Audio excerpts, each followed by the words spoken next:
They're coming from. All right, please welcome now from California. We're talking about something else, by the way. Congressman Darrell Issa. Good morning, Congressman Issa.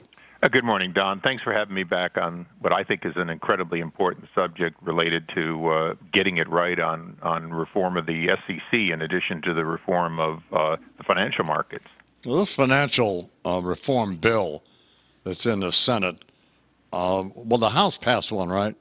Yeah, the House will pass a bologna sandwich if the Speaker puts it on the floor. It's, unfortunately, we don't have the rules that allow the minority to stop something, and so if they change it, it'll roll right through here again. Okay, so they sent that over to the Senate, but the bill the Senate's considering is wholly unlike the House bill?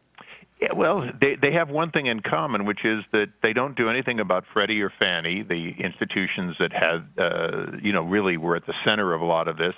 They really try to pretend that you're fixing banks when, in fact, banks already have FDIC. They can be closed at will. The penalty to a bank is already well known, and the fund exists.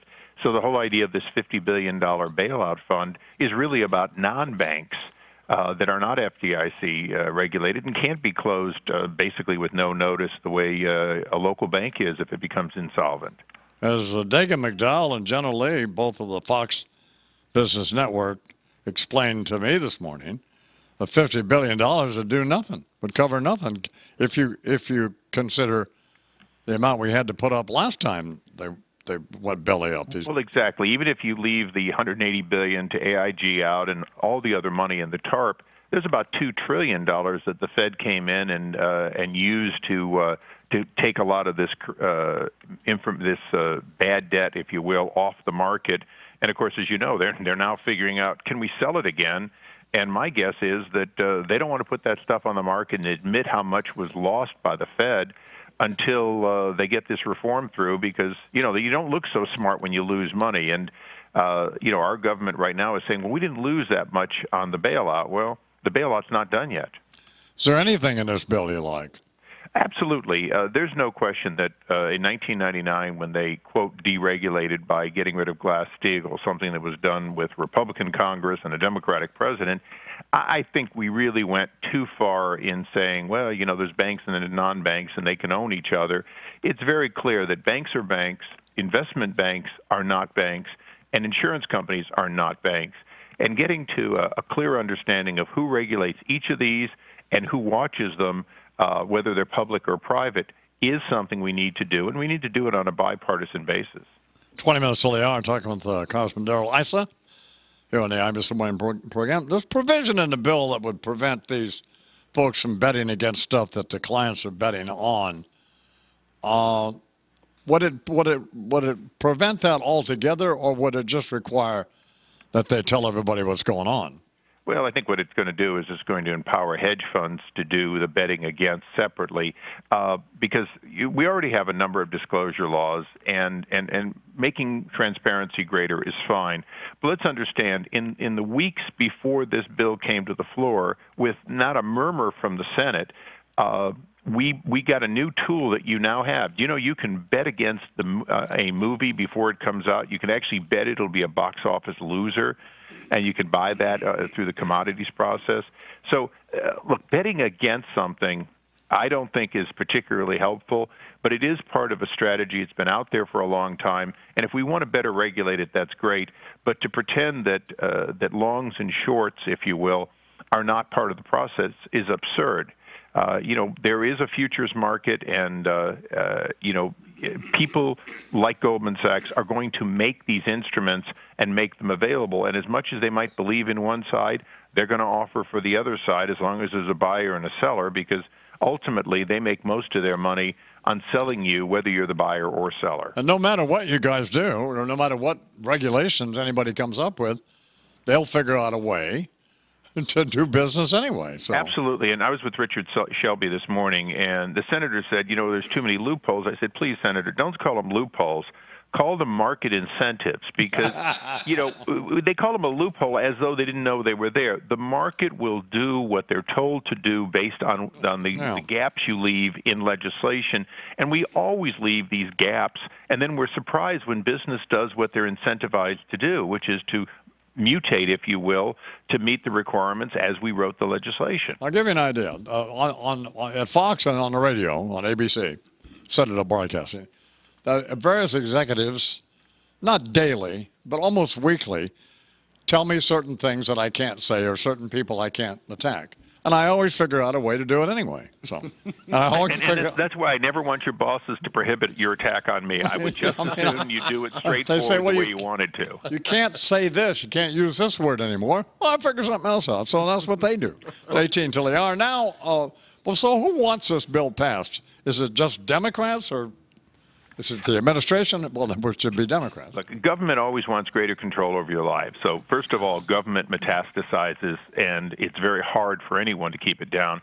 The second thing is vilifying the rich and or Wall Street has become very in vogue, as though none of us realized that the housing market was unsustainably growing. None of us realized that you had $17,000 in income and you were buying a $250,000 home, that wasn't going to work.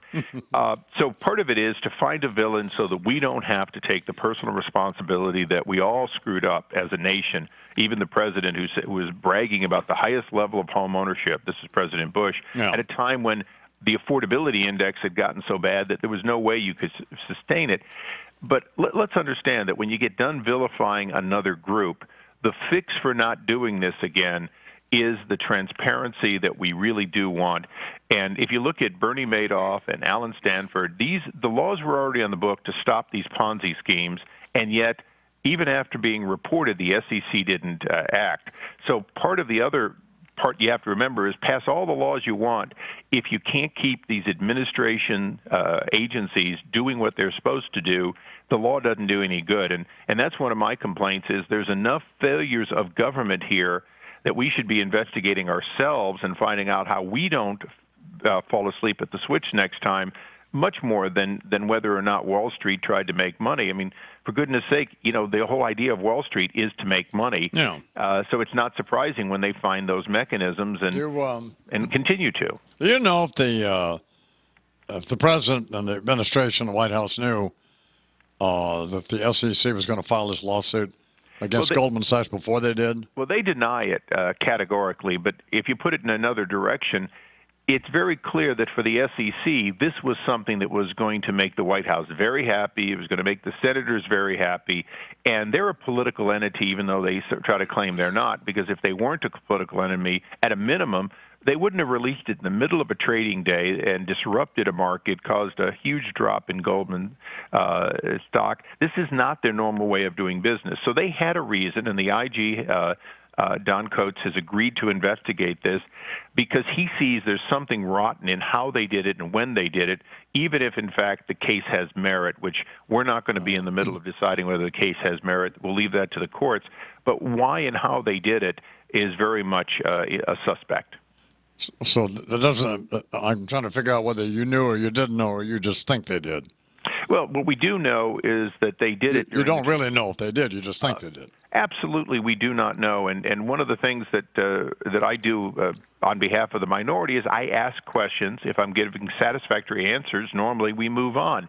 In this case, the answer we're given is we never do this. We would never do any wrong. Can you imagine the SEC chairman telling me about how perfect her organization is when they haven't even fired the people who spent all day downloading porn rather than doing investigations?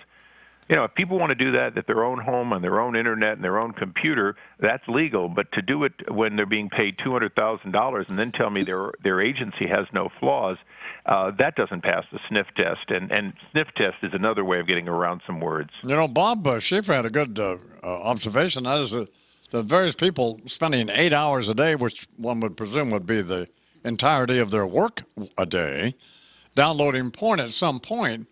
You would start to wonder why Bob over there in the corner is not turning in any work or anything. Well, one of the things that the IG report, which was released on the same day and could be as much the reason that they released during the trading day, said was that the SEC has an ongoing problem in that they take easy cases, not hard cases. The reason they missed Stanford and Madoff was that they take the easy cases. They take the ones where a firm like mine, I sit on a public board, does a filing mistake. Well, they can demand money and you pay it. Not that we haven't had to, but the fact is that that's part of the problem is the hard cases, the Ponzi schemes, the real deceptive practices. Those are the ones that are not being taken and need to be taken.